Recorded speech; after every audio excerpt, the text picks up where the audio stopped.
Coach, what do you like about the first half and the rotations that you used and what they were able to put on for us tonight?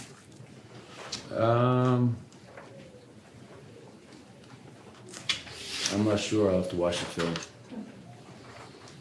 This was a pretty up-tempo game. How do you kind of evaluate how you guys played in transition? I thought we were okay. Michael, this is another game where the opponent has taken quite a bit more threes than you guys have. How big of a concern is that? Just the disparity in number of attempts. That's not my biggest concern. It's the makes. I mean, game one in Abu Dhabi, they took 61. They didn't shoot a good percentage. So if teams want to sit out there and launch, that's not my issue. My issue is making 23. We outscored us by 33 points from the three-point line. We dominated the glass, dominated the paint, but we got our ass kicked from three. And to give up 37 points in that third quarter was embarrassing. So we have a lot of work to do. That's what preseason's for. And tomorrow we'll watch a lot of film. It's a lot to clean up and practice and try to continue to pull it out of our guys, because we only have two more chances, in the preseason as we prepare for opening night. Where do you see the biggest defensive breakdowns coming from? Is there a specific thing you're seeing? Mm-hmm. You can't guard one-on-one. It's just a lot of blow-bys. And if you can't guard one-on-one, that means you're in constant rotations to help. And that just kind of creates that trigger. And you're just chasing your tail at that point. So, did a better job tonight, to the earlier question about transition. That was a real issue in the first two games in large part because of turnovers. So that was a positive tonight. We took better care of the ball, 33 assists, only 14 turnovers. We'll take that number. But I think a lot of their threes were, give the kid Dunn a lot of credit. He shot it well. Bowles shot it well. Monte, Royce O'Neal. So they had a lot of shooters. And that was without Beal, Booker, Durant, Grayson Allen. So they've got a plethora of shooting on their roster. But if you can't sit down and guard one-on-one, you can make it really hard on yourself. Do you think that's experience, or do you think that's just effort or scheme yet, or getting comfortable with each other in terms of guarding one-on-one? Oh, it's not scheme, and it's not comfort. You're just guarding the guy in front of you. Maybe you're uncomfortable with who you're guarding. I don't know. I can't speak for that, but one-on-one defense is just taking the challenge of sitting down and guarding and containing. And, they just had us, over and over and over again, just kind of getting into our paint, collapsing our defense, kicking out. Another drive and kick, another drive and kick. So they played well.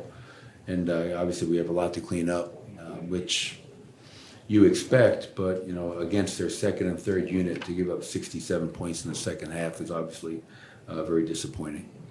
Does any of that, in your opinion, have to do with conditioning based on what you've seen with guys, and where do you think the team is collectively in that regard? Yeah, I don't think we're in great conditioning right now. That's one thing we talked about as coaches during the game. We look like some guys are just winded and a little tired out there. So that's something that we can try to improve upon. I think the conditioning can only help; it can't hurt. How do you kind of remedy that in the short window between now and the start of the regular season? Is it trying to push starters for 3 quarters like this more in the other preseason games, or more sort of away from the game kind of stuff? Probably both. I think some you can do, like tonight, I ran those guys the whole third quarter, and obviously Jamal didn't play in the second half, but played that starting unit the whole third quarter to try to push their envelope a little bit. And that was probably a little bit hard on some of those guys. And then in practice, I think we can get up and down more. I think so often as coaches and modern day NBA, the league's gotten so soft. Everybody's afraid to condition and run. We have to. The team is playing at a much higher pace. Like Russ really pushing the pace, but also with the starters just really pushing the pace. Could that be contributing to just sort of understanding how to get up and down and really trying to play as fast as possible?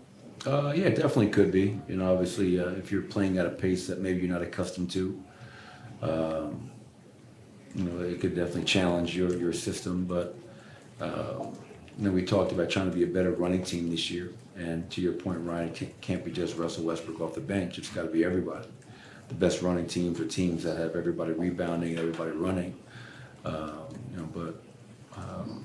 Yeah, we'll watch the film. There's again, a good thing about this is we can take a lot of positives, and we can also look at all the areas that we struggled in and challenge ourselves to be better. Again, we have OKC coming in, then we go to Minnesota, and then get ready for our season opener. And I'm excited for what's ahead of us because so much room to improve. On the offensive end, it looked like the ball found Mike a lot more today, and Mike found the ball a lot more.